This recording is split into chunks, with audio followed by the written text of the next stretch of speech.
باہر ہال میں نائلہ اور پروین کے درمیان لفظوں کی جنگ جاری تھی، اور اندر احمد اور مرحا کے کمرے میں پہلی بار بیٹے نے ماں کے سامنے ایک دیوار کھڑی کر دی تھی۔ یہ محض جھگڑا نہیں تھا، یہ طاقت کے توازن کا بدلتا ہوا منظر تھا۔ نائلہ اور جمشید کے جانے کے بعد گھر کا ماحول زہر آلود ہو چکا تھا۔ ڈرائنگ روم میں پروین، نجمہ اور اسما بیٹھی تھیں۔ صدام کرسی پر خاموش مگر سنجیدہ انداز میں بیٹھا تھا۔ پروین نے غصے سے کہا، دیکھ لیا تم سب نے، بہوؤں کی ماں آ کر مجھے ہی باتیں سنا گئی۔ نجمہ نے آگ میں پیٹرول ڈالتے ہوئے کہا، امی، میں تو پہلے ہی کہتی تھی، یہ دونوں بہویں ایک دن ہمیں ہی گھر سے نکال دیں گی۔ اسما نے مصنوعی فکر کے ساتھ کہا، خاص طور پر مرحا، احمد کو بالکل بدل دیا ہے اس نے، پہلے کبھی امی کے سامنے اونچی آواز میں بات نہیں کرتا تھا۔ صدام نے گہری آواز میں کہا، بات صرف آواز کی نہیں ہے، اب گھر میں دو گروپ بن چکے ہیں۔ پروین نے تلخی سے کہا، ہاں، ایک ہم اور ایک وہ۔ نجمہ نے آہستہ سے کہا، امی، اگر ابھی سے انہیں قابو نہ کیا تو کل کو یہ اپنے شوہروں سے الگ گھر کا مطالبہ بھی کریں گے۔ پروین کی آنکھوں میں تشویش اب واضح خوف میں بدل رہی تھی۔ پروین نے کہا، میں اپنی آنکھوں کے سامنے گھر بکھرتا نہیں دیکھ سکتی۔ اسما نے چالاکی سے کہا، تو پھر ایک ہی طریقہ ہے، بھائیوں کو سمجھائیں کہ بیویوں کو حد میں رکھیں، خاص طور پر احمد کو۔ اسی وقت حماد اندر آیا۔ حماد نے جھنجھلا کر کہا، اب کیا نئی میٹنگ چل رہی ہے؟ نجمہ نے موقع دیکھ کر کہا، بھائی، آپ کو پتہ ہے آج احمد نے امی سے کہا کہ کمرے میں آنے سے پہلے اجازت لیا کریں۔ حماد چونک گیا۔ حماد نے غصے سے کہا، اس کی ہمت کیسے ہوئی امی سے اس طرح بات کرنے کی؟ پروین نے دکھ بھرے انداز میں کہا، بس بیٹا، اب تم لوگوں کو ماں کی کوئی پرواہ نہیں رہی۔ حماد کے چہرے پر سختی آ گئی۔ حماد نے کہا، میں احمد سے بات کروں گا، یہ سب مرحا کی وجہ سے ہو رہا ہے۔ صدام نے پہلی بار واضح انداز میں کہا، بات صرف مرحا کی نہیں ہے، دونوں بہویں ایک دوسرے کا حوصلہ بڑھا رہی ہیں۔ اگر انہیں الگ نہ کیا گیا تو کل کو ہمارے بیٹے بھی ہمارے ہاتھ سے نکل جائیں گے۔ پروین نے فیصلہ کن لہجے میں کہا، اب گھر میں کچھ اصول سخت کرنے ہوں گے، زیادہ آزادی نقصان دے رہی ہے۔ اسما نے مسکرا کر کہا، سونیا کو تو ویسے بھی قابو میں رکھنا ضروری ہے، وہ تو کھل کر بولتی ہے۔ نجمہ نے آہستہ سے کہا، امی، آپ بس دیکھتی جائیں، ہم انہیں اتنا مصروف رکھیں گے کہ بات کرنے کا وقت ہی نہیں ملے گا۔ پروین کے چہرے پر سرد مسکراہٹ آ گئی۔ پروین نے کہا، ٹھیک ہے، اب یہ گھر ہماری مرضی سے چلے گا۔ دروازے کے پیچھے کھڑی مرحا نے سب سن لیا تھا۔ اس کی آنکھوں میں غصہ بھی تھا اور فکر بھی۔ اوپر اپنے کمرے میں سونیا کھڑکی سے باہر دیکھ رہی تھی، اس بات سے بے خبر کہ نیچے اس کے خلاف نئی حکمت عملی تیار ہو چکی ہے۔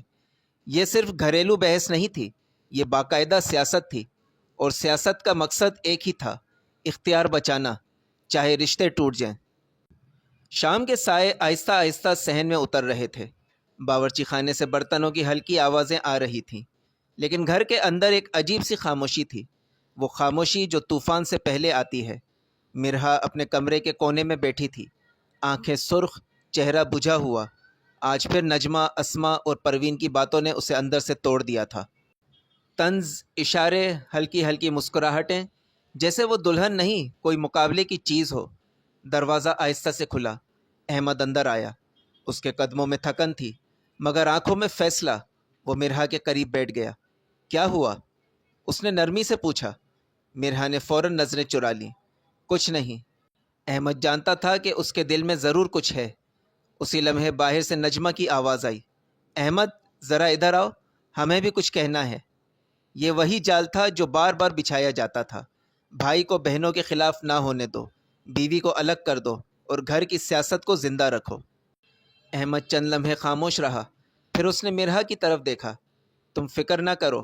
وہ باہر آیا۔ صحن میں نجمہ، اسما اور پروین بیٹھی تھی، چہرے معصوم، لہجہ نرم، مگر الفاظ میں زہر۔ اسما بولی، بھائی، ہم تو بس گھر کا بھلا چاہتے ہیں۔ پروین نے اضافہ کیا، مرحا کو ابھی بہت کچھ سیکھنا ہے۔ نجمہ نے آخری وار کیا، تم اس کے بھڑکانے میں آ کر ہم سے دور نہیں ہو جانا۔ احمد نے پہلی بار ان سب کی بات مکمل ہونے دی، پھر آہستہ سے بولا، گھر کا بھلا تب ہوگا جب گھر کی عزت محفوظ ہوگی، اور میری بیوی کی عزت بھی اسی گھر کی عزت ہے۔ صحن میں جیسے وقت رک گیا۔ اگر اسے سیکھنا ہے تو میں سکھاؤں گا، اگر اس سے غلطی ہوئی ہے تو میں اسے سمجھاؤں گا، لیکن طنز اور اشارے، یہ سب اب نہیں ہوگا۔ نجمہ کے چہرے کا رنگ بدل گیا۔ تو کیا ہم غلط ہیں؟ احمد نے سیدھا جواب نہیں دیا، بس اتنا کہا، میں کسی کو غلط نہیں کہہ رہا، مگر میں اپنی بیوی کی بے عزتی برداشت نہیں کروں گا۔ یہ اعلان تھا جنگ نہیں، مگر ایک خاموش مزاحمت کا۔ وہ واپس کمرے میں آیا۔ مرحا نے سوالیہ نظروں سے دیکھا۔ احمد نے ہلکی سی مسکراہٹ دی۔ اس نے مرحا کو تسلی دیتے ہوئے کہا، تم فکر مت کرو، میں تمہارے ساتھ ہوں۔ مرحا کی آنکھوں میں پہلی بار اعتماد کی ہلکی سی روشنی چمکی، مگر صحن میں بیٹھی تینوں عورتوں کی نظریں بتا رہی تھیں گھر کی سیاست ابھی ختم نہیں ہوئی، یہ تو بس احمد کی خاموش جنگ کی ابتدا ہے۔ صبح کا وقت ہے۔ سونیا کمرے میں کھڑی تھی، چہرے پر سنجیدگی تھی۔ سونیا نے کہا، حامد، مجھے آج امی کے گھر جانا ہے۔ حامد نے موبائل سے نظریں اٹھائے بغیر کہا، امی سے اجازت لے لو، اگر انہوں نے اجازت دے دی تو چلی جانا۔ سونیا کی پیشانی پر بل پڑ گئے۔ سونیا نے کہا، ان سے کیوں اجازت لوں؟ میری شادی تمہارے ساتھ ہوئی ہے، تمہاری امی کے ساتھ نہیں۔ حامد کو فوراً غصہ آ گیا۔ حامد نے سخت لہجے میں کہا، میں اپنے ماں باپ کی بہت عزت کرتا ہوں، خبردار جو میری ماں کے خلاف ایک لفظ بھی بولا۔ تمہیں کہیں بھی جانا ہو تو امی یا ابا سے اجازت لے کر جاؤ گی۔ سونیا نے گہری سانس لیتے ہوئے کہا، اگر انہوں نے اجازت نہیں دی تو؟ حامد نے سرد انداز میں کہا، تو گھر بیٹھ جانا۔ سونیا کا دل جل اٹھا، مگر اس نے خود کو سنبھالا اور کمرے سے باہر نکل گئی۔ حامد کے دفتر جانے کے بعد سونیا پروین کے کمرے میں چلی گئی۔ پروین اپنے کمرے میں بیٹھی انڈین ڈرامہ سیریل دیکھ رہی تھی۔ دروازے پر دستک ہوئی۔ سونیا نے اندر آ کر کہا، امی، مجھے آج اپنی امی کے گھر جانا ہے، جاؤں؟ پروین نے ریموٹ روک کر اسے غور سے دیکھا۔ پروین نے کہا، ابھی پچھلے ہفتے تو گئی تھی، اب دوبارہ جانا ہے؟ سونیا نے تحمل سے کہا، ہاں، ابو کی طبیعت ٹھیک نہیں ہے، انہیں دیکھنے جا رہی ہوں۔ پروین نے بے رخی سے کہا، تو تمہارے وہاں جانے سے کون سا ان کی طبیعت ٹھیک ہو جائے گی؟ کوئی ضرورت نہیں ہے، جاؤ اپنے کمرے میں۔ سونیا کے صبر کا بند ٹوٹ گیا۔ اس نے تیز لہجے میں کہا، آپ کے اندر ذرہ بھر بھی انسانیت نہیں ہے؟ میں کہہ رہی ہوں کہ ابو کی طبیعت خراب ہے، پھر بھی آپ ایسے بات کر رہی ہیں۔ خیر، میں جا رہی ہوں۔ مجھے میرے ماں باپ کے گھر جانے سے دنیا کی کوئی طاقت روک نہیں سکتی۔ میں رضیہ نہیں ہوں جو آپ لوگوں کی غلامی میں اپنی خواہشات کا گلا گھونٹوں۔ یہ کہہ کر وہ تیزی سے باہر نکل گئی۔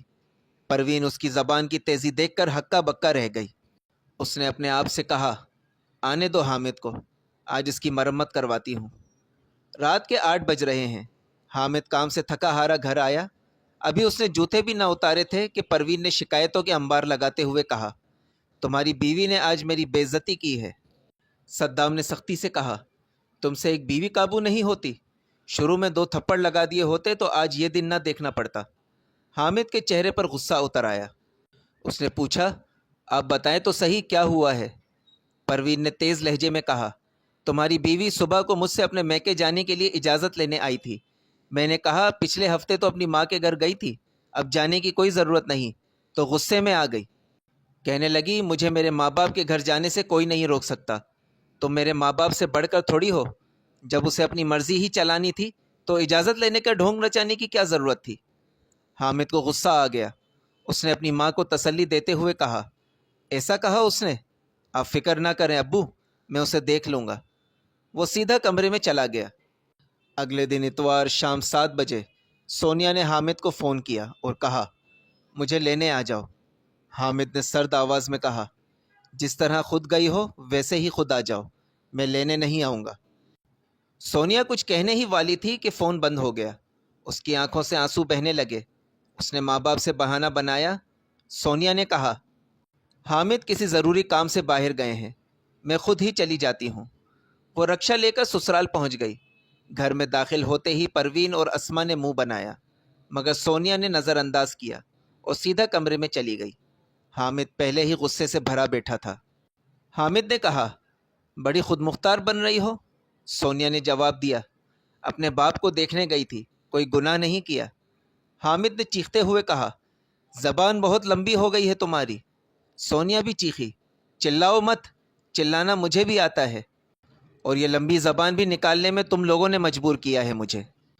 اچانک حامد کا ہاتھ اٹھا اور زوردار تھپڑ سونیا کے گال پر جڑ دیا۔ کمرے میں سناٹا چھا گیا۔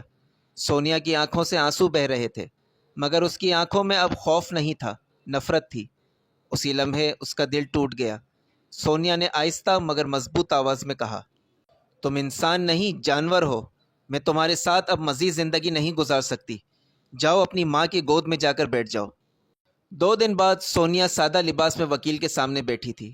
ہاتھ کانپ رہے تھے مگر لہجہ مضبوط تھا۔ سونیا نے کہا، وکیل صاحب، میں خلا لینا چاہتی ہوں۔ وکیل نے سنجیدگی سے پوچھا، کیا آپ یہ فیصلہ سوچ سمجھ کر رہی ہیں؟ سونیا نے آنکھوں میں آنسو لیے کہا، عورت اپنے شوہر سے صرف عزت چاہتی ہے۔ جب وہ نہ ملے تو ایسے رشتے کو ختم ہو جانا چاہیے۔ میں مزید مار، تذلیل اور غلامی برداشت نہیں کر سکتی۔ وکیل نے فائل کھولتے ہوئے کہا، آپ کو قانونی طریقہ کار سمجھنا ہوگا، یہ آسان نہیں ہوگا۔ سونیا نے مضبوطی سے کہا، میں آسان راستہ نہیں چاہتی، میں صحیح راستہ چاہتی ہوں۔ وہ دفتر سے باہر نکلی تو دھوپ تیز تھی مگر اس کے اندر پہلی بار روشنی تھی۔ اس نے دل میں عہد کیا، میں صرف خود کو نہیں بچاؤں گی، رضیہ کو بھی اس جہنم سے آزاد کرواؤں گی۔ یہ ایک عورت کا انتقام نہیں تھا، یہ اس کی آزادی کا آغاز تھا۔ رات 8:15 بجے گھر میں خاموشی تھی مگر رضیہ کے دل میں طوفان برپا تھا۔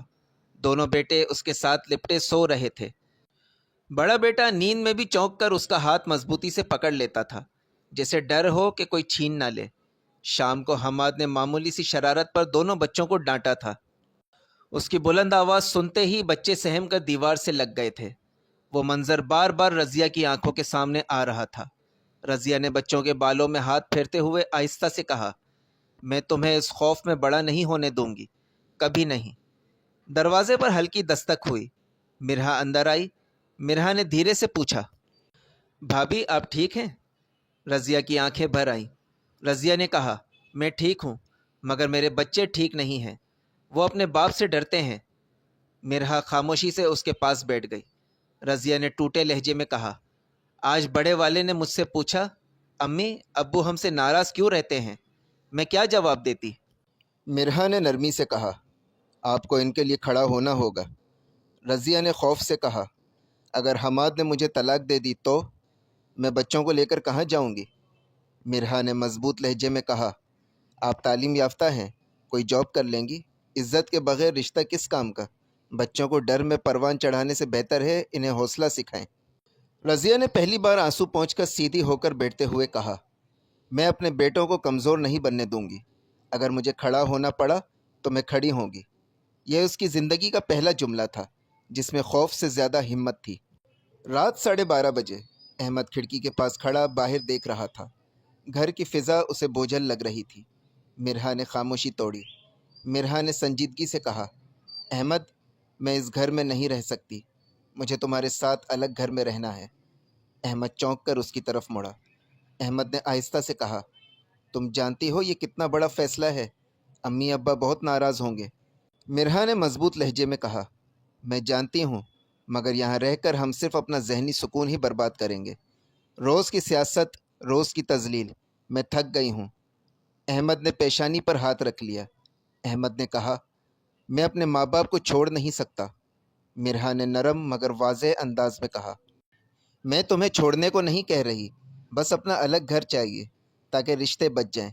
دور رہنے سے محبت بڑھتی ہے۔ احمد خاموش ہو گیا۔ مرہا نے اس کے قریب آ کر کہا، تم نے وعدہ کیا تھا کہ مجھے اکیلا نہیں چھوڑو گے۔ احمد نے گہری سانس لی اور دھیرے سے کہا، مجھے سوچنے دو۔ کمرے میں خاموشی چھا گئی۔ ایک طرف رضیہ نے اپنے بیٹوں کے لیے حوصلہ جمع کر لیا تھا، دوسری طرف مرہا نے اپنے مستقبل کے لیے راستہ مانگ لیا تھا۔